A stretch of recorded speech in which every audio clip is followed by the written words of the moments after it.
Get filan yerdə Alman apteki var, oradan al. Alman apteklərinin mövcudluğu açıq-açığına deməkdir ki, digərləri keyfiyyətsizdir, bizdəki keyfiyyətlidir. Bəlkə bu dərmanların keyfiyyətsizliyi elə bu insanları sağalmağa qoyur. Qonşu Türkiyədə Azərbaycan pulu 15 manatdır, burada 75 manatdır. Son istifadə tarixini dəyişərək, yəni üz qabığını dəyişərək, onları təzədən istehlakçılara təqdim edirlər. Minimum 1500 manat cərimə gözləyir həmin marketi.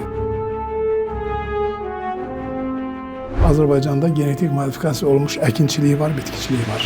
Biber açırsan, böyük biber içərisində toxumu yox və s. Rəfdəki qiymət aşağı, son skandal oxuyan qiymət yuxarı. Bu sən öz millətindir, sən öz millətini gələcəyini zəhərləyirsən, o da var. Yox, bunlar hamısı bir ildə Azərbaycan istehlakçıları almadıkları mal üçün 500 milyon manat pul ödəyir. Murdar olmuş heyvan ətlərinin Bakıya daşınmasının, at ətinin, eşək ətinin gətirilməsinin ifşa edibdir, adamları həbs edib və s. Çox təəssüf ki, adını çəkdiyim qurum tənqidə layiqdir, çünki onlar bu işi ardıcıl aparmalılar ki, Leş Tofiq azadlıqdadır. Çünki ətin qiyməti ilə qalxsanın qiymətini müqayisə edəndə belə bir şey.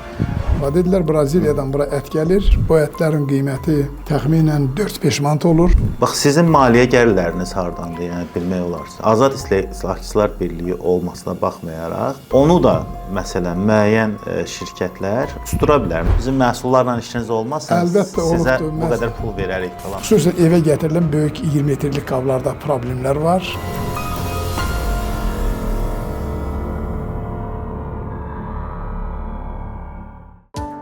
Yükünüz hər zaman daşına bilən olsun. 175 yük daşıma və evakuasiya xidməti. Onurğadan beyinə sağlamlığın peşəkar həlli. Doktor Bəhruz Eyvazov. Salam dostlar, hər vaxtınız xeyir olsun. Mən Bahadır Seyidov. Demə YouTube kanalında Qara Qırmızı layihəmiz davam eləyir. Bugünkü qonağımız isə Azad İstehlakçılar İctimai Birliyinin sədri Eyüp Hüseynovdur. Eyüp bəy, xoş gəlmisiniz. Təşəkkür edirəm. Necəsiz? Şükür Allah'a, yaxşıyam. Yaxşısınız, maşallah. Siz də yaxşı görünürsünüz, sağ olun. Eyüp müəllim, Azərbaycanda ümumi vəziyyət necədir? Sizi qane edirmi? Məsələn, Azərbaycanda Qida Təhlükəsi Agentliyi yarandı, deyək, elə oradan başlayaq. O yarananda biz o günü bayram elədik. O günü bayram elədik. Biz də sevindik, bəli, biz də xeyli ümumiyyətlə cəmiyyət olaraq sevindik ki, bizim artıq qidamızın təhlükəsizliyi təmin olunacaq. Bu qurumun fəaliyyətini necə dəyərləndirirsiniz? Sizcə hər şey qaydasındadırmı? Gözləntilərimiz doğruldumu? Yoxsa nöqsanlar var? Bəli, Qida Təhlükəsizliyi Agentliyi yarananda biz çox sevindik. Çox əhəmiyyətli bir məsələdir. Dövlət təsisatıdır bu. Vacib idi. Qeyd edeyim ki, Aktanın fəaliyyətini qiymətləndirmək üçün bir bazara baxmalıyıq. Dünya prizmasından baxmalıyıq, dünya bazarına və s. Və dünyanın hər yerində qida problemi var. Dünyanın hər yerində zəhərlənmələr var, insan ölümləri var və s. Qida Təhlükəsizliyi Agentliyi öz əsasnaməsi çərçivəsində mümkün olanları edir. Mən 2 ildir həmin agentlikdə İctimai Şuranın üzvü oldum. Biz daim necə deyirlər, sağlam konfrontasiyada olduq. Çünki çox sayılı istehlakçı problemi var, o cümlədən qida sahəsində. Mən istəyirdim, bunlar çox sürətlə düzəlsin, tez düzəlsin. Lakin təhlükəli və yaxud keyfiyyətsiz qidanın mövcudluğu, digər tərəfdən təcə Qida Təhlükəsizliyi Agentliyi yox, digər tərəfdən istehlakçının beyin süzgəcindən keçir. Bazar öz aksiyonu işləyir. Tələf varsa təklif olacaq. Qida Təhlükəsizliyi Agentliyi neçə ildir cəhd edir ki, küçə kəsimləri yığışdırsın, icra hakimiyyətləri qoşulur, polis qoşulur, mümkün edə bilmirlər, qurtarmır məsələ, çünki tələb var. İstehlakçı şuurunda gərək dəyişiklik olsun ki, Qida Təhlükəsizliyi Agentliyi işi uğurla geçsin. Və üstəlik Qida Təhlükəsizliyi Agentliyinin əsasnaməsinə biz fikir versək, burada malların, qidanın təhlükəsizliyindən gedir söhbət. Keyfiyyət məsələsi yoxdur. Lakin qida təhlükəsiz ola bilər, həm də keyfiyyətsiz ola bilər. Təhlükəli qida insanı bir anda öldürə bilər. Keyfiyyətsiz qida isə onun ömrünü qısalda bilər. Apteklərdə növbəyə qoya bilər, həkimlərdə növbəyə qoya bilər. Necə ki, biz görürük ki, mövcuddur. Yerə gəlmişkən, ölkəmizdə apteklər şəbəkəsi mənim gəzdiyim çox sayılı ölkələrdən baxıram, təxminən bir 20 dəfə artıqdır. Məsəl üçün, qonşu Türkiyədə 6-cı gün, bazar günü apteklər işləmir, adamlar da belə növbədə deyil və s. Bunlar hamısı Azad İstehlakçılar Birliyini qayğılandırır və əgər biz böyük Hipokratın, biz nə yeyiriksə o yox, postulatın bir işçi postulat kimi götürsək, apteklərdə insanların növbəyə durması bizi məcbur edir ki, dönək yediyimiz qidalara baxaq. Yeri gəlmişkən elə Azərbaycanda satılan dərman məhsullarının, dərman preparatlarının keyfiyyəti ilə bağlı da problemlər Keyfiyyəti və var. qiyməti ilə bağlı problemlər yaşanır. Bəzən biz həkimlərlə də müəyyən layihələrimiz olur, müsahibələrimiz olur. Bir dəfə mən özüm xəstələnmişdim. Həkim mənə dedi ki, get filan yerdə Alman apteki var, oradan al. Yəni Azərbaycandakı o aptekləri mənə məsləhət görmədi. Və bunun səbəbi nədir? Bununla bağlı hər hansı bir sizin mübarizəniz olubmu? Yəni nəsə əldə eləmisiniz? Bəli. Birinci Alman apteklərinin mövcudluğu açıq-açığına o deməkdir ki, digərləri keyfiyyətsizdir, bizdəki keyfiyyətlidir. Üstəlik Alman apteklərinin dövlətin qanunlarını tanımaması da bizi qayğılandırır. Çünki dövlətimiz 3000-dən çox dərmanın qiymətlərini tənzimləyib. Bəli, rəsmi qiymətlər. Bəli, lakin Alman aptekləri ona tabe olmur, etmir nədənsə. Və ona da əhəmiyyət verən yoxdur. Açıq-açığına nümayişkaranə deyir ki, bəli, məndə qiymət yüksəkdir, keyfiyyət də yüksəkdir, belə deyir. Hələ nə qədər səmimidir, hələ o da başqa bir məsələdir. Və həkimlər də bəzən ora yönəldir. Düşünürəm ki, o anormal bir haldır. İsteğlayçılar necə deyirlər, bir tərəfdən soymaq, bir tərəfdən də ki, ölkədə aparılan o dərman siyasətinə qarşı bir çox da isteğlayçıları məmnun etməyən bir vəziyyətdir. Lakin isteğlayçı istəyir ki, keyfiyyətli dərman alsınlar. Bu mövcudluq bir bəlkə də indi bu Azərbaycanda xəstələnən deyirsiniz, apteklərin qarşısında növbədə duran insanlar var. Həqiqətən də mən onun özüm şahid olmuşam. Bir aptekə dərman almağa gedəndə bir xeyli gözləyirsən, 15 dəqiqə gözləyirsən ki, sənə növbə çatsın. Bəlkə bu dərmanların keyfiyyətsizliyi elə bu insanları sağalmağa qoymur. Yəni bəlkə də bu güclü olsa bu dərmanlar biz Bəli, tamamilə doğrudur, bəli. Ümumi ictimai rəy budur ki, Azərbaycan apteklərində satılan o cümlədən qiymətləri dövlət tərəfindən tənzimlənən dərmanlar keyfiyyətsiz ümumi ictimai rəy belədir. Mən isə düşünürəm ki, ən yaxşı ekspertiz elə ictimai rəydir. İctimai rəydə sizin dediyiniz məsələ özünə yer tutur. Üstəlik qiymətlərdə də problem var. Məsəl üçün Qalusimet deyilən bir dərmanın adını çəkirəm. Qonşu Türkiyədə Azərbaycan pulu 15 manatdır, burada 75 manatdır. Hansı ki, dövlət tərəfindən tənzimlənib onun qiyməti. Çoxlu sayda belə dərmanlar var. Bu informasiyalar mənə isteğlayçılar verirlər. Bu problemlər yaşanır. Düşünürəm ki, dərmanların keyfiyyəti məsələsi önə çəkilməlidir və dəyişiklik olmalıdır bu sahədə. Bu dərman gətirən firmalar mı deyim, yaxud da buna nəzarət edən bir qurum mu deyim? Əgər oradakı keyfiyyətlə, məsələn Almaniyadakı keyfiyyətlə və yaxud da Türkiyədəki, İtaliyadakı keyfiyyətlə dərmanı bura gətirib çıxarsa, nə baş verəcək? Qiymət mi qalxacaq? Ona görəmi bunu belə daha aşağı keyfiyyətli dərman gətirirlər? Sadəcə olaraq yoxsa daha çox pul qazanmaq? Daha çox pul qazanmaqdır. Biznesin bir dəfəlik aksiyomu məlumdur, hamıya məlumdur. Sizdən mənə məlum, hamıya məlumdur. Yəni gətirsin 5 manata yox 10 manata satsın, amma yaxşı dərman satsın. Niyə 15 manata satmasın? İndi siz mənə cavab verin. 10 manat olanda da ki 15-ə qaldıracaq da deyirsən. Niyə satma? Əgər öncə qeyd elədik, gözəl dövlətimiz biznes qurumlar üçün toxunulmazlıq şərait yaradıbdır. Xüsusən qida məsələsində hökumətin bu siyasəti dəyişməlidir. Məsəl üçün, bir də qayıtdım qidaya. Məsəl üçün, Qida Təhlükəsizliyi Agentliyinin əsnaməsində dəyişiklik olmalıdır. Onlar cəld yoxlama mexanizmi malik olmalıdırlar. Bu saat vəziyyət belədir ki, hara zənbur ən təhlükəli bir qida satılırsa, gedib onun qarşısını almağa heç bir mexanizm yoxdur. Yəni, ölkədə biznes üçün yaradılan bu şəraitdən sui-istifadə olunur əvvəl dediyimiz kimi. Ondan görə biznes qurumlar da bundan istifadə edirlər. Dediyim kimi 10 yox 15-ə də satarlar, biraz da yuxarı satarlar, əgər alan olsa. Müəllim, marketlərdə qidaların ümumiyyətlə son istifadə tarixi olur. Amma belə bir şayələr gəzir ki, marketlər, xüsusən böyük marketlər son istifadə tarixini dəyişərək, yəni üz qabığını dəyişərək, onları təzədən istehlakçılara təqdim edirlər. Sizə belə bir şikayətlər daxil olubmu? Yəni bu ümumi bir haldır, yoxsa hər hansı bir fərdi hal kimi nəzərdə tuta bilər? Hansısa bir satıcının mı işi deyə bilir, yaxud da marketin belə deyək də öz işçisinin günahıdırmı bu? Ümumiyyətlə bu kimi və digər istehlakçı hüquqlarına bağlı məsələlərin biz nəzər salsaq, gərək qanunlar üzərindən baxaq vəziyyətə. İstehlakçı hüquqlarını qoruyan qanunlar kompleksi çox zəifdir. Sizin dediyiniz suala isə biz dönsək, hazırda yararlılıq vaxt keçmiş malların, yəni ərzaq mallarının son aqibəti barədə alqoritm belədir.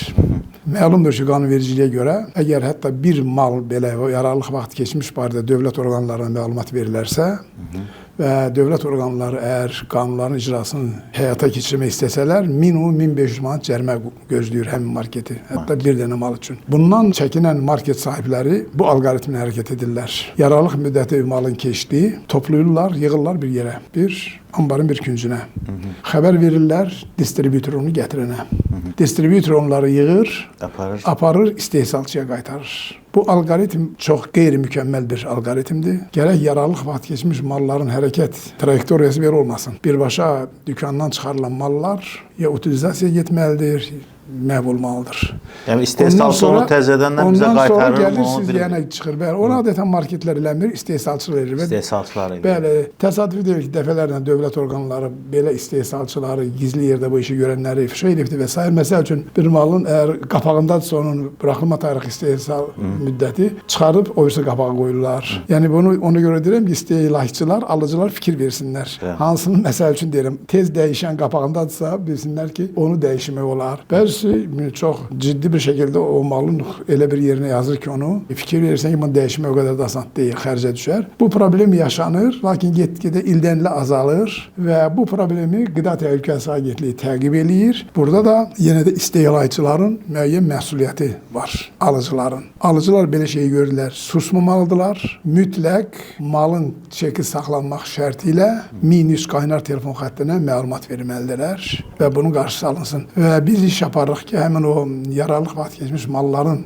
hərəkət trayektoriyası dəyişsin və birbaşa utilizasiyaya geçsin. Tam belə xatırlamıram, amma bildiyimə görə Azərbaycanda GMO malların satışı, məhsulların satışı qadağan olunub. Amma sizcə Azərbaycan marketlərində, yəqin ki, girirsiniz marketlərində satılan meyvələr, tərəvəzlər falan, bunlar yeni dəyişdirilmiş qidalardırmı, yoxsa yoxdur Azərbaycana, gəlmir bu məhsullar? Bu problem də var. Azad istehlakçı birinin sədri olaraq genetik modifikasiya olmuş orqanizmlərlə bağlı 7 ölkədə keçirilən bir layihənin mən Azərbaycan komponenti olmuşam. İndoneziyada, Pakistanda və digər ölkələrdə gedib təqib etmişik məsələləri. Hətta GMO hazırlayan professorla da Londonda görüşmüşük. Oradan istefa verib getmiş insan, onun incəliklərini və s.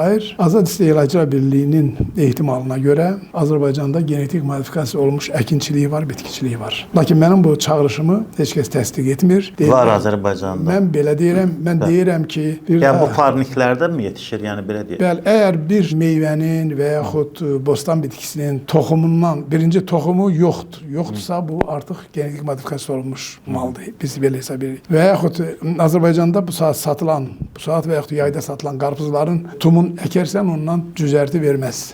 Tum çox, belə deyək də, yumuşaq və dəyməmiş görsənir. Məsəl üçün, qarpızın toxumunun kiloqramı 5000 manatadır.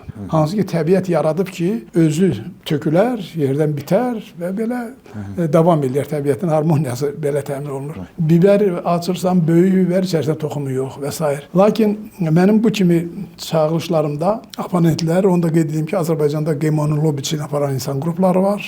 Çox istəyirlər bunlar gəlsin. Onlar deyirlər ki, bunlar hibriddir. Lakin bizim əlimizdə bir xüsusi bir laborator yoxdur. Bunlar sübut eləyir və təsadüfi deyil ki, mən xarici ölkədən 5 GMO mal aldım, gətirdim. Onun nümunələri bizim ofisdə var bu saat. İstehsalçı öz yazıb ki, genetik modifikasiya olmuş orqanizmdir bu. Mən Azərbaycan laboratoriyaları test eləmək üçün 2 anonim qablara töydüm. Onları verdim 2 laboratoriya. Gömrük laboratoriyası verdi ki, xeyr GMO deyil. O vaxt ki, Qostandartın laboratoriyasında çox ağıllı bir qız işləyirdi, çox həssaslıqla. Dedim, onu hardan almışsınız siz? Çox həssaslıqla mən deyir ki, bu GMO-dur. Yəni, təxminən bildim ki, Azərbaycandakı laboratoriya 50% effektlə işləyir. Və ölkənin, necə deyirlər, giriş qapısında olan laboratoriya məni qane etmədi. Bu, illər öncə olubdur, nümunələr bizdə qalır. Yəni, bunu tədqiq eləyən laboratoriyalar balıq kimi susurlar.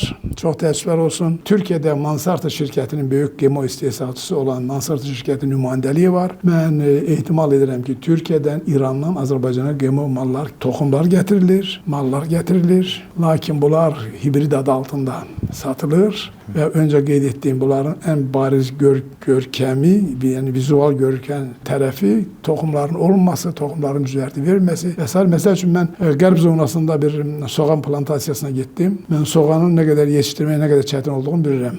Bir kənd mənşəli insan kimi. Dedim, bunun alağını nətər eləyib çatdırırsınız? Göstərdi mən herbisidi. Dedi, herbisidi su ilə buraxırıq, alaqları öldürür, soğan qalır. Hansı ki, soğan orada bitən alaqlardan çox zəif bitkidir. Herbisid hazırlanıb ki, hazırlanıb alağı güclü müəyyən etməyə. Dedim, o da bu GMO soğandır, buna ayrı adı vermək olmaz. Məsəl üçün bizim ofisimizdə Roundup deyilən Mansarta şirkətinin istehsal etdiyi Roundup herbisidi var. Nə işi var Azərbaycanda Roundup satılır? Deməli, GMO əkinçilik var. Və çox təəssüflər olsun ki, bir il bundan öncə Qida Təhlükəsizliyi Agentliyindən böyük mübahisələrimiz oldu. Onlar Qida Təhlükəsizliyi haqqında qanunun 25-ci maddəsində nail oldular ki, Azərbaycana fermer təsərrüfatlarında yemləmək üçün, yəni quşçuluq, heyvandarlıq və yemləmək üçün GMO mallar gətirilə bilər. Yaşıl işıq yandırdılar ona. Mən ciddi mübahisə elədim. İstədim ki, məndən tələb etdilər ki, sübut elə girən ki, o insanlara zərər eləyir. Belə çıxır ki, onda o yem adı ilə gələn məhsulları bizə satırlar. Onu o quşlar, heyvanlar yeyir. Onda mən dedim ki, bu malların etiketində qeyd olunsun ki, burada GMO jımıqlardan istifadə olunur, yemlərdən istifadə olunur. Qida Təhlükəsizliyi Agentliyində işləyən və bizneslə bağlı bir olan adam dedi, onda malı kim alar? Dedim, mən istehsalçı yuxuları qoyuram, kim alır almaz mənim üçün fərq eləmir. Onda geri gəlmiş elə bunu soruşam, məsələn, broiler toyuqları var da bizdə, Azərbaycanda broiler toyuqlara da o yemlə verirlərmi? İstisna olmadan verirlər, lakin məndən həmin o necə deyirlər, o adamlar deyirlər, sübut elə girən ki, bu insanlara zərər eləyər. Mən də sübut edə bilmirəm. Necə eləyim? Lakin onların başqa bir sənədini çıxartdım ortalığa ki, ondan bir il qabaq onun insana zərərli olması barədə onların bir sənədi də var. Bu da çox uzun mübahisələr oldu. Nəysə mən o qanunda o maddənin ləğv olunmasına nail olmadım və çox təəssüflər olsun ki, siz deyən düşünürəm ki, yerindədir, yəni yerləşdirilir. Lakin biz tələb edirik ki, və sizin efir vasitəsilə tələb edirik ki, malların üzərinə yazsınlar. Bunlar nə ilə yedirilib, GMO tərkibli jımıqla yedirilib, istehlakçının beynəlxalq və yerli hüquqlarından biri onun seçim hüququdur. İstehlakçı seçim etsin. Çox təəssüf ki, gizlədilir. Yeri gəlmişən elə broiler toyuqları mövzusunu istəyirəm biraz da geniş, ətraflı danışaq. İndi bu insanların Azərbaycanda iqtisadi cəhətdən aşağı olan insanların, məsələn, mal əti almağa, qoyun əti almağa çox gücü çatmır. Məcbur o broiler toyuqlarının ətindən alırlar. 6-7 manat, 8 manat civarında ətlərdən alırlar. Bu quşçuluq fermalarında olmusunuzmu? Bunların yetişdirmə şəraitinə tanış olmusunuzmu və sərbəst gəzən belə deyək də toyuqlarla bu toyuqlar arasında hansı fərqlər var və bunların ətindən qidalanmaq insana hansı zərər verə bilər? 3 cür toyuq əti çıxarılır bazara. Sərbəst gəzən toyuqlar, yarı sərbəst gedən toyuqlar, bir də sərbəstlik olmayan toyuqlar, həmin o broiler toyuqlarıdır. Sərbəst gəzən toyuqlar sərbəst insanlar kimidir. Sanki harada istəyir, orada qidalanır, özünü çox yaxşı hiss eləyir. Onların əsəbləri də sakitdir. Çox rahatdırlar onlar. Necə deyirlər, piyada gəzirlər, avtomobillə gəzmirlər. Onların əlbəttə ətləri də, yumurtaları da daha keyfiyyətlidir. Bir də var yarı sərbəstlər. Onlar da çıxırlar, kənd toyuğu adı altında, bazarda var, belə yumurtalar da var hətta. Yəni belə deyək də, əvvəli fermada bəslənir, sonra isə onu alıb həyətdə falan saxlayırlar. Müəyyən qədər açıq havada olurlar. Bəli, onlar da var. Onlar da kənd toyuğu ya və sərbəst toyuqlar kimi satılır. Təəssüf olsun, burada istehlakçının aldadılması məsələsi var. Bunlar adətən kiçik təsərrüfatlarda olur. Lakin bir də var sizin dediyiniz və necə deyərlər, dünyanı demək olar ki, toyuq saxlayır, dünyanı toyuq yedizdirir, yumurtası ilə, əti ilə və s. Onlara müəyyən hormonal preparatlar vurulur və s. 40 gün ərzində onların artıq 26 gün dedilər bəzən ki, 26 gün ərzində ola bilər. Yəni mümkün olan edirlər ki, onlar sürətli olsun. Doğrusu bir məsələmişə istehlakçıları çox maraqlandırır. Ona görə doğrusu deyirəm ki, mən bir məsələni beynəlxalq istehlakçı təşkilatının yığıncağında gündəmə gətirdim. Budlar satılırdı ayrıca, bir vaxtı daha çox idi. Böyük budlar. Mən onu beynəlxalq təşkilatda gündəliyə qoydum ki, bu nədir? Müxtəlif fikirlər oldu. O buş toyuqları deyirlər, buş budları deyirlər bəzən. Bəzən də qağayı budları deyirdilər ona. Ola bilər, bəli. Məlum oldu ki, intensiv təsərrüfat qurmaq üçün budları, döşləri çıxarırlar, qalan hissəsini üyüdürlər, təzədən yemək çevirirlər, verirlər və başqa bir versiya oldu ki, ora hormonal preparatlar vururlar budlara və arzu olmayan yerlərə göndərirlər və s. Yəni o da hələ ki, dəqiq necə deyirlər? Yəni dəqiq məlumat deyil, amma bu şayələri təkcə xalq belə deyək də, kütlə yox, siz də eşitmisiniz. Yəqin ki, sizi də narahat eləyir. Və özünüz necə qidalanırsınız bu toyuqlarla? Arada Biraz olur. elə deməyim biraz düzgün olmaz. Yəni ki, danışdığımdan aydın oldu mən nə ilə qidalanaram. Sərbəst adamlar sərbəst toyuqlarla qidalanır. Marketlərdən danışırıq. Bəncə marketlər mövzusunu biraz da davam elətdirək. Ümumiyyətlə marketlərdə mən də çox rastlaşıram axır vaxtlar. Gedirsən bir məhsulun üzərinə yazılır ki, məsələn, tutaq ki, endirimdədir, bu 8 manatdan düşüb 5 manata. Amma gəlirsən kassaya onu təqdim eləyəndə təzədən görürsən ki, 8 manat çıxdı. Artıq sən utanırsan 3 manata görə mübahisə eləməyə, ya alıb götürüb aparırsan. Biraz da üzdə olsan, biraz da öz hüquqlarını qorumaq istəsən, kassadakı o xanım və yaxud da bəy sənə deyir ki, mən adi işçiyəm, mən bilmirəm falan, bəs məkan belə bir şeylər olur. Ümumiyyətlə belə hallar, belə şikayətlər sizə də çox daxil olurmu? Bu çox daxil olur bu cür şikayətlər. Yəni marketlərdə baş verən siz deyən endirimli mal, lakin endirimdə deyil və rəfdəki qiymət aşağı, son skaner oxuyan qiymət yuxarı. Bu ən çox yayılmış ciddi istehlakçı problemlərindən biridir. Endirimlərlə bağlı məsələlərə toxunaq, ümumilikdə götürsək, əgər ərzaq malları sektoruna baxsaq, görəcəyik ki, endirimə sırayla mal qoyublar, onun yanında başqa bir mal da var. Ancaq lakin endirim yazılıbdır. Alırsan o birisi maldan, elə birisi ona da aiddir. Deyirlər buna aid deyil. Yəni özlərinin subyektiv fikri ilə onu bilərəkdən ora qoyublar. Ümumilikdə götürsək, bunlar hamısı marketologların, istehlakçıları təliyə salan bir tələlleridir, necə deyərlər. Və yaxud sənaye mallarına biz gəlsək, burada ciddi problemlərdən biri budur ki, burada əsas strategiya budur ki, o marketin quran adamın ki, müştəri qapıdan içəri girsin. Müştəri içəri girəndən sonra aşağıdakı hallar baş verir. Azad istehlakçılar birinə gələn şikayətləri mən sintez edib danışıram. Bu dəqiqə malı seçir, A bəndi. Deyirlər bu endirimdə deyil. Və istehlakçı ilə mübahisə başlayır və s. Hansı ki yazılıb endirim. B bəndi, istehlakçı endirimdə malı alır, aparır, görür onun tələbatını ödəməyən bir maldır. Sənaye malısa, məsəl üçün ölçüsü düz gəlmir və s. Onu qaytarmaq və dəyişmək hüququ var, istəyir o hüququndan istifadə eləsin. Deyirlər, xeyr, sən bunu endirimdə almısan, dəyişmirik. Bu hal çox geniş yayılmış hallardan biridir. Bu iki hal. İstehlakçılar və biznes qurumları bilməlidirlər ki, Nazirlər Kabinetinin 94 sayılı qərarı var. Həmin qərara görə bütün malların üzərində maddi məhsul şəxsin imzası olmaqla rəsmi qiymət sənədi olmalıdır. Və istehlakçıların hüquqları müdafiəsi haqqında qanuna görə istehlakçının hüququ var ki, malın əvvəlki sənədlərini tələb eləsin, baxsın. Lakin ümumilikdə götürsək, Azərbaycanda satılan malların təxminən 80%-nin satış şəbəkəsində heç bir sənədi yoxdur. Nə onların mənşəyin göstərən sənəd, nə və s. Efir vasitəsilə müraciət edirəm İqtisad Nazirinə. Bu məsələlər həll olmalıdır. İstehlakçının məlumat almaq hüququ pozulur və digər buradan da məsələlər çıxır. Çox təəssüflər olsun. Yəni saxta malı orijinal adı ilə satırlar və s.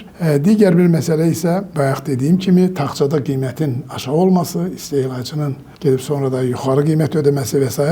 Xüsusən kartla ödənişdə burada istehlakçıların çox aldadılması məsələsi var. Ona görə istehlakçılar deməli gördülər ki, taxçadakı qiymətlə son qiymət arasında fərq var. Şübhəsiz ki, son qiymət həmişə yuxarı olur. Onda ərinmədən aşağıdakı addımlar atsınlar. İstehlakçının mən bu səfər hərəkət alqoritmini deyirəm, necə hərəkət eləsin. Birinci, istehlakçı geçsin, həmin o taxçada o malı çəksin, şəkilin, kassa çikin saxlasın, malı saxlasın. Əgər istəyirsə ki, bir vətəndaş fəallığı göstərsin, ictimai nəzarət etsin, çağırsın müdiriyyəti, orada onun dəyişməsinə nail olsun. Əgər istəyirsə bu qədər olsun. Yox, istəyirsə ki, doğrudan market cəzalandırılsın, həmin informasiyanı ötürsün İqtisadiyyat Nazirliyinin Anti-İnsar və Bazar Nəzarət Dövlət Xidmətinə. Çox təəssüflər olsun ki, adını çəkdiyim qurum istehlakçı hüquqlarını qorumağa cavabda olan bir dövlət qurumu olsa da, istehlakçılarla kommunikasiya imkanları çox pis vəziyyətdədir. Yəni gərək istehlakçı onların saytını tapsın, oradan e-maillərini tapsın və s. Lakin bütün hallarda 195 qaynar telefon xətti ilə məlumat verib, orada necə deyərlər, marketdə o vəziyyət düzəltməyə nail olsun və üstəlik kartla ödəyəndə bu sayədə problemlər yaranır. Bizə gələn şikayətləri ümumiləşdirsək, istehlakçının almadığı malı yazırlar. Xüsusən kartın ödənişdə, məsəl üçün sonuncu şikayət. Başıma gəlinmə. Sonuncu şikayət 86 qəpiyə badımcan alıbdı adam. Ona indi fikir verirəm, eyni marketin içərisində göyərti falan satanlar ayrıca olur, ayrıca bir orada çəkirlər. Buna badımcan əvəzinə çox eksotik bir meyvənin 36 manat qiymətini yazıblar.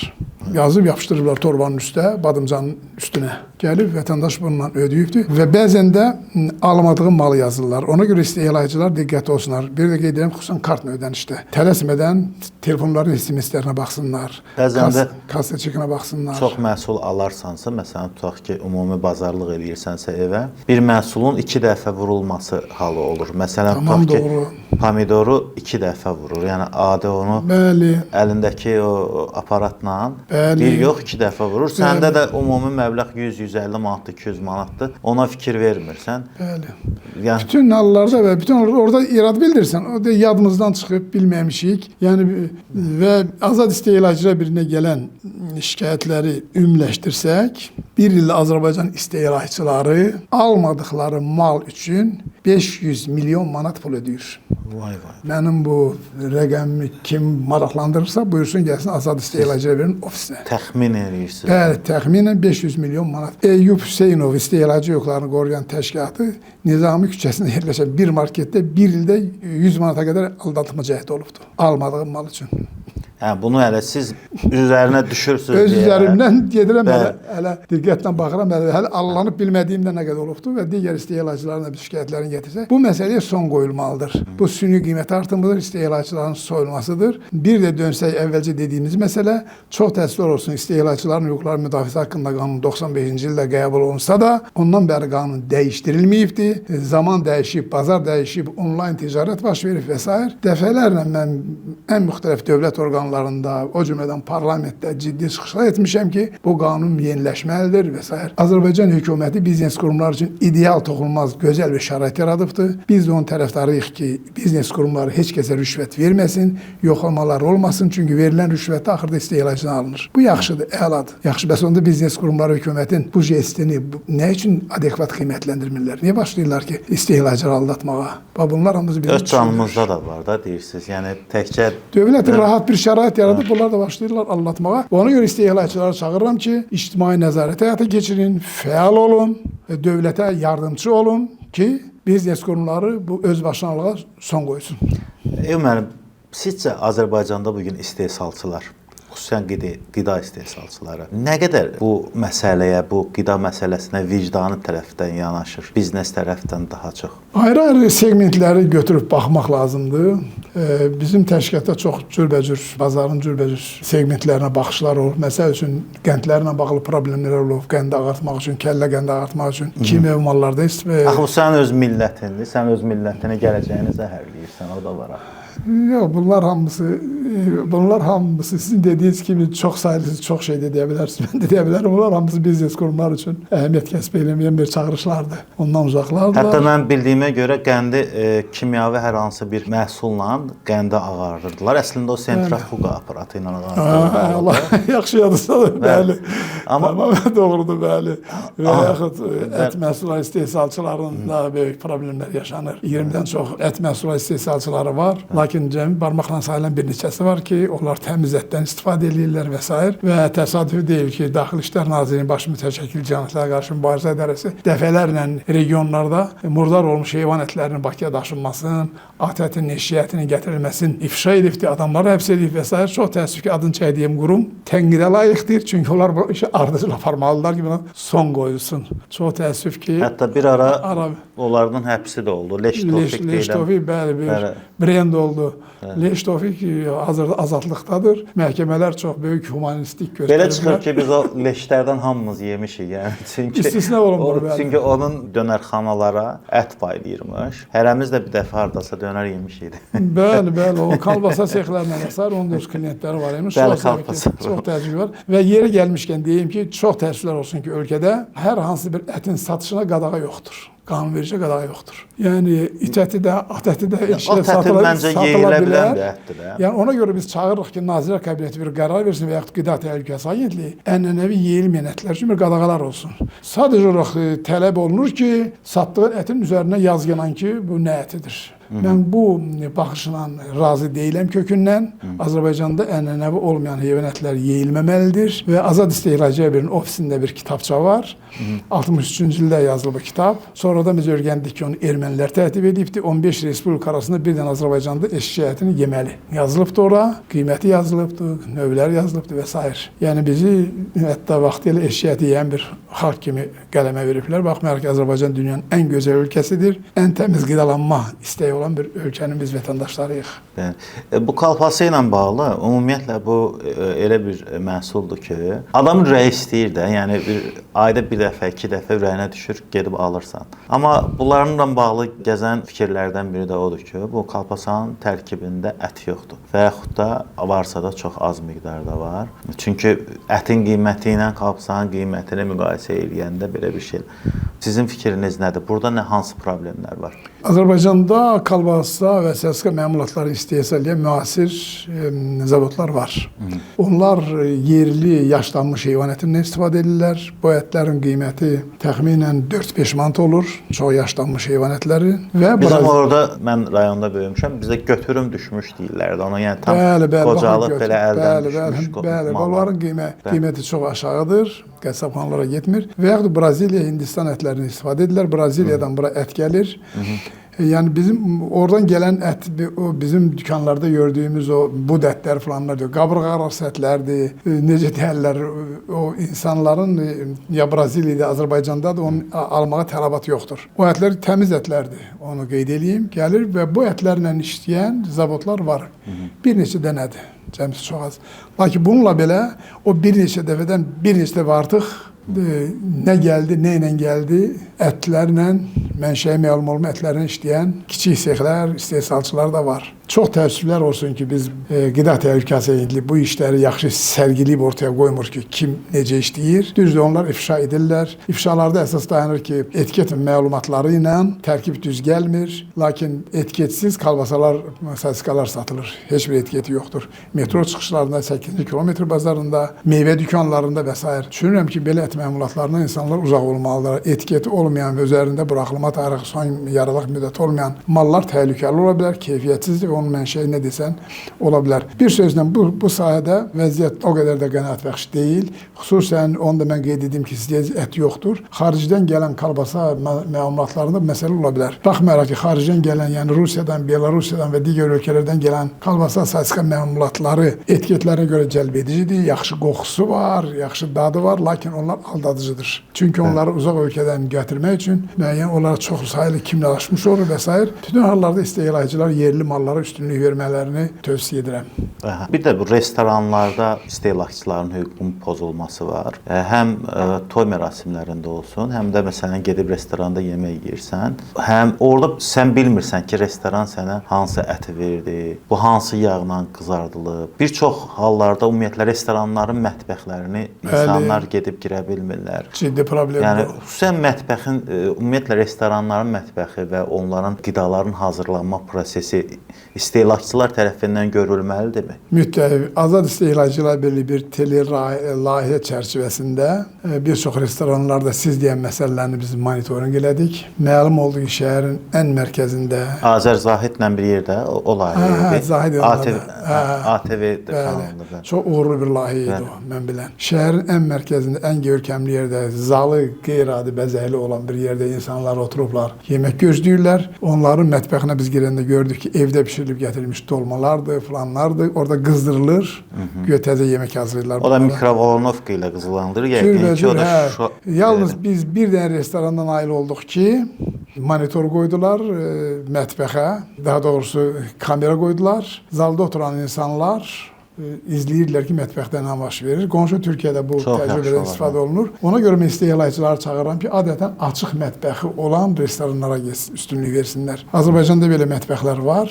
Restoran mətbəxinə baxmaq olur, çox rahatca kənardan baxmaq olur. Hər şeyi görmək olur, əti də və s. də görmək olur. Belə restoranlar üstünlük versinlər. Düzdür, mətbəxi qapalı olan və müasir tələblərə cavab verən restoranlar da var. Lakin istehlakçının hüququ var ki, həmin mətbəxi göz gəzdirsin, baxsın və biznes sahibləri istehlakçılara o imkanı yaratmalıdır, görsün. Və istehlakçılar bu hüquqlarından istifadə etsinlər. Məsəl üçün, mən hər il bir istehlakçı hüquqlarını qoruduğum üçün ölkənin müxtəlif istiqamətlərinə səfər edirəm, kənarlara. Məsəl üçün, mənim birinci baxdığım yer Qabıya olan yerdir. Tutaq ki, Gəncədə Göygöl istiqamətində bir 12 yerə getdim. Gördüm hamısında kirli eski elinde olan bir kadın oturuptu. Kirin yağın içinde, qavi olan yer püskünde. Ve yaxud şimal bölgesinde telifi o kadar üstəlir ki, o kadar insan var ki, növbəyə durublar. Orada ne eti desen istehlakçı yiyecektir ve antisanitariya vesaire. Yani demek istedim ki istehlakçılar qidalandığı yerlerde hüquqları var ki, baxsınlar, malın sənədlərinin tələbəsinə vesaire bu hüquqlarına istifadə etsinlər. Evməli, bizim bu xaricdən məhsullar bizə gəlir, qida məhsulları da gəlir, xüsusən içkilər gəlir, məsələn, spirtli içkilər də gəlir, qazlı içkilər də gəlir. Sizin belə təcrübənizdə varmı ki, indiyə qədər bu məhsulların bir siyahısı varmı və yaxud da yadınıza gəlirmi ki, hansı məhsullarda problem var? Məsəl üçün, Azərbaycana gələn o içkilərin, məsələn, Yesentuki içkisi var, məsəl üçün deyirəm, mənim də ağlıma gəldi falan. Bunların keyfiyyətində zaman-zaman fərqlər yaranıb bu, xüsusən də bizim kimi, Azərbaycan kimi ölkələr üçün istehsalı öz ölkələrindən fərqlənibmi? Ümumiyyətlə bu hal ola bilər. Ola bilər ki, bir ölkədə, məsələn Fransadakı bir firmanın buraxdığı mal istehlakçının daha istehlakçı bir dad versin. Həmin firmanın Azərbaycanda nümayəndəliyinin buraxdığı mal başqa bir dad versin. Bunlar xüsusi müqavilələrlə tənzimlənir və bu ola bilər. Bu istehlakçını aldatmaq deyilmi? Məsələn, mən marka olaraq bir nümunə deyim də mən sizə. Məsələn, tutaq ki, mən Zara'dan bir paltar alıram. Ki, bu brenddir, dünya brendidir. Və bunu bizim hansısa bir marketoloq gedir danışır ki, mən bu məhsulun keyfiyyətini bu qədər azalt, bu qiymətə ver mənə. Mən də elə bilirəm ki, oradan geyinirəm. Amma oradakı məhsulun keyfiyyəti ilə mənim məhsulumun keyfiyyəti, sex məhsulunun keyfiyyəti ilə eynidir. Bu istehlakçını aldatmaq deyilmi? Bu dediğiniz misal ən çox dərman biznesində özünü göstərir. Hə, keyfiyyətini aşağı salıb dərmanları gətirirlər. Yeri gəldi çıxdı, mən bunu deməyə məcburam. Mənim vaxtilə uğurlu biznesim olub. Mən bu məsələyə görə o biznesi mən tamam bağladım, tamam. Dərman biznesi idi? Dərman deyildi. Mən yerli Amerika şirkətləri ilə işləyirdim. Qonşu ölkələrin birindən böyük bir miqdarda bir mal alası oldum. Gətirəcəkdim, mən Amerika şirkətinə onu təhvil verəcəkdim. Qonşu ölkənin hörmətli vətəndaşları istehsalçısı mənə dedi, sən qiymətindir, sənin neçə sərf eləyir? Sənin neçə sərf eləyir, onu deyiləm bizə. Rəngi, etiketi eyni olacaqdır. Keyfiyyətini azaldır. Keyfiyyətini azaldır. O işi mən gördüm, Allah günahımdan keçsin 1000 dəfə. Ondan sonra qutardım dedim, biznesmenliği deyil. Burada ağlı başlı haram pul var, anlatma var. Bu problem yaşanır. Dünyada özünə hörmət edən şirkətlər əlbəttə etmir elə. Lakin müəyyən müqavilələrlə, franchise müqavilələri ilə tənzimlənir. Göstərilir ki, bu tərkibdə bu dəyişiklik olacaqdır, filandır. Xüsusən qida sahəsində və Azərbaycanda çox mənim arzulamadığım və əhali tərəfindən istehlak olunan bir neçə belə mallar var. Onlar həmin o müqavilələrlə tənzimlənib və dadları fərqli ola bilər və geyimlərdə də fərq ola bilər. Azad İstehlakçılar Birliyi olaraq, İctimai Birliyi olaraq sizin belə deyək də fəaliyyətinizə maneələr törədilirmi? Ümumiyyətlə və yaxud da sizin bu fəaliyyətiniz layiqincə qiymətləndirilirmi? Maneələr vaxtilə çox törədilibdi. Hər cür törədilir. Lakin dövlətin sağlam qüvvələri həmişə mənim arxamda olubdur. Və mənim birinci köməkçim Azad İstehlakçılar Birliyinin ən birinci köməyi və arxasında olan media olubdur. Media bizə həmişə müdafiə edibdir ictimai rəylə və lakin təəssüflər olsun ki, bir belə iş görülməsinə baxmayaraq biz kütləvi istehlakçı boykotuna hələ nail ola bilməmişik. Mən bir şey deyim də, mən məsələn siz bir QHT gedirsiniz də, yəni İctimai Birlik gedirsiniz də. Bu İctimai Birliyin fəaliyyət göstərməsi üçün də təbii ki, maddi resurslar lazımdır, maddi vəsait lazımdır. Sizin ofisiniz olmalıdır, işçiləriniz olmalıdır, bu işlərlə şikayətləri qəbul edən, araşdıran işçiləriniz olmalıdır. Bax, sizin maliyyə gəlirləriniz hardandır, yəni bilmək olarsa? Bizim maliyyə gəlirlərimiz öncə xatırlatmışam deyəsən biz arada bunu danışmışıq. Biz dünyanın 130 təşkilatı arasında yeganə istehlakçı təşkilatıyıq ki, istehlakçıların hüququnu tam təmənnasız qoruyoruz 27 ildir. Yəni istehlakçıdan pul almırsınız hər hansı bir istehlakçıdan pul almırıq və istehlakçının hüququnu pozan tərəfdən də heç bir şey nə hədiyyə nə də pul almırıq. Bir mənalı şəkildə. Çünki istehlakçı təşkilatı xüsusən ikinci tərəfdən artıq bu rüşvət sayılır. Alsa o artıq quyunun dibinə düşər, o heç bir şey eləyə bilməz. və dünyanın yeganə təşkilatıyıq və bunu fəxrlə deyirik ki, biz Avropa İttifaqının 4 böyük layihəsini həyata keçirmişik. Yəni dünyanın ən böyük donor təşkilatı bizə etibar eləyibdi, bunu verib. Biz həmin o layihələr dünya müsabiqəsində qalib gəliblər. Əlbəttə bu şeyə beynəlxalq üzv olduğumuz Consumers International təşkilatının mütəxəssisləri də iştirak ediblər. Biz böyük layihələr həyata keçirmişik və Təbii ki, qrantlar ayırır. Qrantlar, bəli, qrantlarla və 47 layihənin mən rəhbəri olmuşam. Lakin son 5 ildə təşkilat ayrı bir rejimdə işləyir. Düzdür, Azərbaycan hökumətindən biz yenə də qrantlar alırıq. Hazırda bir layihəmiz qutarıbdır. Lakin elə bir rejimə gəlmişik ki, hazırda demək olar ki, çox ciddi bir maliyyə bizə lazım deyil heç. Mən bu saat ofisin saxlanması və sair işlər üçün mənim evlatlarım kömək eləyir. Çox intensiv kömək eləyirlər. Azərbaycan hökuməti bizə böyük ofis vermişdi. Onu biz təmir edə bilmədik, qaytardıq, verdik. Məsəl üçün mənim evlatlarımdan biri ev aldı özünə və verdi ki, burada mən bu humanitar ofis kimi istifadə edeyim. Yəni bu humanitar işdə, o sevab işdə onun da rolu var. Yəni bir də mənim pensiyamdan xüsusi bir çoxlu bir vəsait də lazım deyil. Bunu saxlamaq üçün sadəcə ürəkdən istəsən hər şey olar. Bu sualı niyə verdim əslində? Nə olar, yəni normal. bu sualı verməyimin bir səbəbi var əslində. Növbəti sual üçün bir zəmin yaratmaq istədim. Bəzən düşünürlər ki, Azad İstehlakçılar Birliyi olmasına baxmayaraq, onu da məsələn müəyyən şirkətlər tutura bilər, müəyyən vədlərlə, müəyyən hədiyyələrlə, müəyyən jestlərlə. Yəni belə hallar olub bu ki, məsələn sizə təkliflər gəlib ki, məsələn bizim məhsullarla işiniz olmazsa sizə bu qədər pul verərik falan. Əlbəttə olubdur və təsadüfi deyil ki, hər il mən ad günümdə ölkədən çıxıb gedirəm. Yəni ad günümdə son 10 ildə mən bunu, çünki ad günüm olan vaxtların birində şirkətin sahibi girdi içəri. Mən bildim ki, varlı insanlarla mübahisə edib onun hədiyyəsini qaytarmaq çox pis olar. Çünki elə adamlar ambisiyalı olurlar. Mən biznes qurumlara üzümü tutub deyiləm, ambisiyanızı yığışdırın. Siz istehlakçıların hesabına mövcudsunuz, onu siz bilin. Və ondan sonra mən dedim ki, Eyyub Hüseynov, sən ad günündə burada nə işin var ki, səni gətirib belə alçaldırlar, təhqir edib əl almaq istəyirlər. Və mənə daim belə təkliflər olur və sizə bunu ona görə açıq deyirəm ki, qoy kommentariyalarda yazsınlar ki, Eyyub Hüseynova biz nəsə vermişik. Çox şad olaram, onu yazan adam yazsın və sübut eləsin, mən də çox şad olaram. Yəni belə bir hal olmayıb heç vaxt. Şükür Allah, olmayıb və ehtiyac da yoxdur. Mən sadə həyatı çox sevirəm. Azərbaycanda sizinlə paralel bu işləri aparan başqa ictimai birliklər varmı? Var, bir neçəsi də var. Mən özüm 18 təşkilatın nizamnaməsini yazmışam. Bu işlə maraqlanan insanlara vermişəm ki, gedin Ədliyyə Nazirliyinə qeydiyyatda keçin. Azərbaycanda bu cür təşkilatdan çox olmalıdır, bəlkə də bir 100. Məsəl üçün, kommunal xidmətlər üzrə biz, biri, nə bilim, avtomobil təmiri üzrə biri və s. Toyxanalar üzrə biri, məsəl üçün deyirəm. Çox təəssüf ki, azdır. O birisilər də bir 4 dənə olubdur, biri bağlanıbdır, 3-ü işləmir demək olar. Çox təəssüf, mən dəfələrlə o təşkilatın direktorlarını, sədrlərini yığmışam ki, sizi beynəlxalq təşkilata üzv olmağa kömək eləyim. Beynəlxalq qrantları əlçatarlıq sizə yaradım, lakin heç bir yaxın gəlməyibdir. Deyirlər, öyünməlimizlə işiniz olmasın. O adamlar arasında ictimai təşkilatın nüfuzuna zərər gətirən insanlar olubdur, həbslər olubdur. Mən bunlardan çox üzülürəm, çünki istehlakçı hüquqlarını qoruyan təşkilatın liderləri gərək düşünürəm ki, sağlam niyyətli olmalıdır. Bir də kommunal xidmətlərlə bağlı istəyirəm sizə sual verim.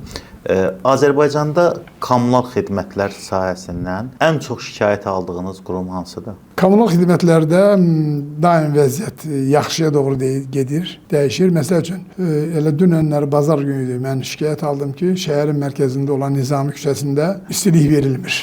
Cəmaat donur, istilik verilmir. Mən sizin həmkarınıza zəng çaldım bu barədə, Basqallıya zəng çaldım. Ancaq bu günlərdə hələ xəbər var ki, yaxşı deyil. Yəni, indiki mən bugünkü gündən danışıram. Əlbəttə, suya əlçatarlıq məsələsində problem var. Lakin burada digər bir məsələ də var. Yəni, yeri gəlmişkən mən demək istəyirəm. Vətəndaşlar hansısa bir yollarla, nə bilim, rüşvətlə falanla gedirlər bir təpənin üstündə özünə ev tikir. Sonra haykü qaldırırlar ki, bura kanalizasiya çəkin, bura su verin. Axı, Azər suyun ora kanalizasiya çəkmə imkanları o qədər saat deyil. Yeni qanunvericilikdə çoxdur. ümumiyyətlə qazın əvvəl məsələn sənədsiz evlərə ümumiyyətlə kommunal xidmətlər göstərirdilər, amma yeni qaydalara görə Bəli, bu mümkün edirlər, deyil. bəli, hökumət kömək eləyir. Ancaq ay istehlakçı sən o evi tikəndə bilmirdin ki, məsəl üçün kənd təsərrüfatı torpaqlar satılıb keçirilib evlərə çevrilibdir. Yəni bütün böyük şəhərlərin ətrafında həmişə onu yedizdirən qurumlar olur. Məsəl üçün südçülük safxozu, bitkiçilik safxozu, tərəvəzçilik vaxtilə olubdu. İndi onların hamısının əraziləri olubdu yaşayış yerləri. Ev tikiblər. Mən bu siyasətlə qəti razı deyiləm.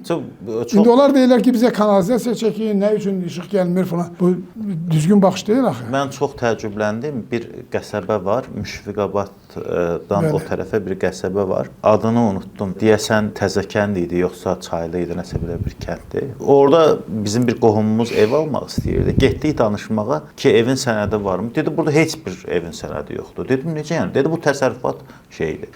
Və təsərrüfat torpağıdır. Bu təsərrüfat torpağında evlər tikilib, məktəb tikilib, qat çəkilib. Bu təsərrüfatla məşğul oldu. İşıq çəkilib.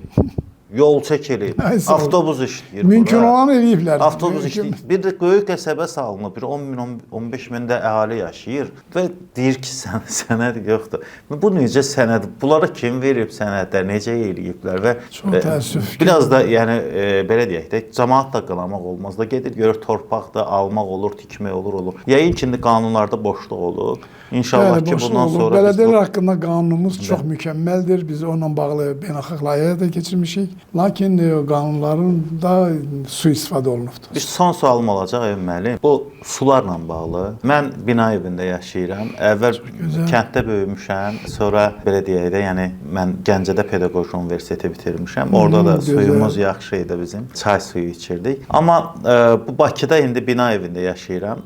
Deyirlər krantdan gələn sular içmək üçün yararlı deyil. Bu bir problemdir. Təbii ki, hər kəsin hər gün su almağa, içməli su almağa imkanı çatmaya bilər. İkincisi də bizim bu aldığımız su nə dərəcədə sağlam sudur, nə dərəcədə sağlam hesab eləmək olar bu suları. Siz yaşadığınız binanın su mənbəyinə özünüz gedib baxmısınız? Baseyna var, orada olur. Bax o baseynada problemlər yaşanır. O sulara, o baseynlərə Azərsu cavabdeh deyil. MTK-nın rəhbərliyi ona cavabdehdir. Əgər MTK özünü idarəyə veribsə, onda da həmin özünü idarənin kim rəhbərliyi 4-5 aydan bir təmizləmə olur orada. O çox vacib bir məsələdir. Çox vacib bir məsələdir. Orada sular təhlükəli ola bilərlər və s. Ona Azərsu cavabdeh deyil. Mən Dünya Su Konqresinin iştirakçısı olmuşam. 25 min insanın iştirak elədiyi Marseldə. Suyun məziyyətlərini görmüşəm. Ondan sonra gəlib mən Azərsuyun icazəsi ilə su mənbələrində monitorinq aparmışam və hesab edirəm ki, su təmizlənib verilir krantlara, evlərə. O cümlədən həmin MTK-ların su mənbələrinə, yerlərinə. Yəni içmək olar mı suyu? Su infrastrukturu o qədər köhnəlib ki, istehlakçı haqlı olaraq mənə deyirlər, açır krantı, qum gəlir, palçıq gəlir və s. remontlar olanda və s. Yəni Azərsu təmizləyir, lakin infrastruktur həddindən artıq pis vəziyyətdədir. Xətlər çox pis gündədir. Məsəl üçün mən Eyyub Hüseynov krant suyu da içirəm, bulaq suyu da içirəm, alınmadı su da içirəm və üstəlik suyun bu ecazkar, təbiətin bir ecazkar bir maddəsi olmağından su istifadə edənlər də var. Məsəl üçün satışda 1 litri 40 qəpiyə, 1 litri 9 manat olan su var. İstehlakçılar məndən soruşurlar ki, H2O-da orada nə var? Və bütün bu ecazkarlıqdan istifadə edən su filtrçiləri deyilən böyük bir qrup var. Onlar da suyu antireklam eləyir, primitiv təcrübələr eləyirlər və su filtrini qoymaqla cəmaatı aldadırlar və s. Bir sözlə istehlakçılara məsləhət görürəm ki, müxtəlif su içsinlər. Xüsusən evə gətirilən böyük 20 litrlik qablarda problemlər var. Var. 19 litr olaraq. O barədə mənə çoxlu zənglər gəlir. İstehlakçı suyun dadı, qoxusu falan olmasa da, təbiəti möcüzəsi olsa da istehlakçı onu hiss eləyirlər. Qaynadıb eləyəndə çayın dibində ərp verir və son sözüm bu sayədəki, hələ elm sübut eləməyib ki, hansı orqanizmə hansı su lazımdır, hansı codluqda su lazımdır. Eyni bir su ailənin 500 üzvündən 3 üçün uğurlu ola bilər, 2 üçün uğurlu ola bilməz. Ona görə suyu dəyişin için, müxtəlif sular için ki, həmin o elmin sübut eləmədiyi məsələlərə siz adekvat yanaşasınız.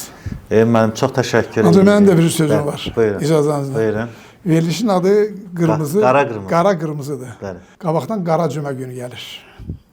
Bəli, böyük endirimlər olacaq. Bəli. Orada da Onlar orada da yalançı bir manipulyasiyalar endirimlərdir. olur. Bəli. Qara, qırmızı. Bəli. Siz bilirsiniz onun tarixində belədir ki, Bəli. 61-ci ildə ya da 52-ci ildə həmin cümə günün keçiriblər. Bəli. Biznes qurumları çox geniş keçiriblər. Sonra baxıblar mühasibat sənədlərinə.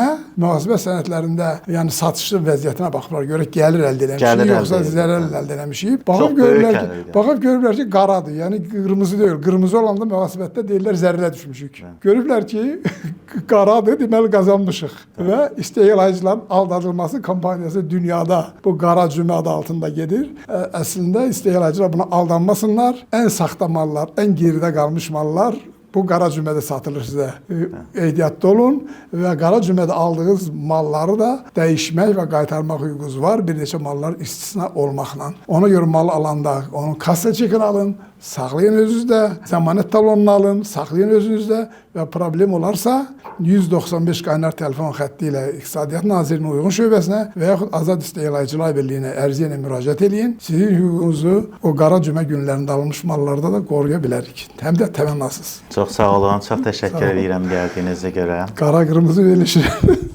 Çox sağ olun. Sağ olun. Əziz dostlar, videomuzu bəyənin, paylaşın ki, daha çox insana çatsın. Hər hansı bir sualınız yaranarsa, elə bu videonun aşağısına yazın. Mən onu Eyüp müəllimlə növbəti müsahibəyə ona ünvanlayaram. Yəqin ki, Eyüp müəllim özü də şərhləri oxuyacaq. Mütləq onu mən paylaşacağam. Və hər hansı bir istehlakla bağlı hər hansı bir şikayətiniz varsa, Eyüp müəllimin qurumuna, Azad İstehlakçılar İctimai Birliyinə müraciət edə bilərsiniz. Və ya dövlət orqanına. Və ya dövlət orqanlarına. Çox sağ olun. Cüməniz qara olmasın, ağ olsun həmişə. Çox sağ olun. Mühasibatınızdan qara olsun. Təşəkkürlər. Sağ olun, buyurun.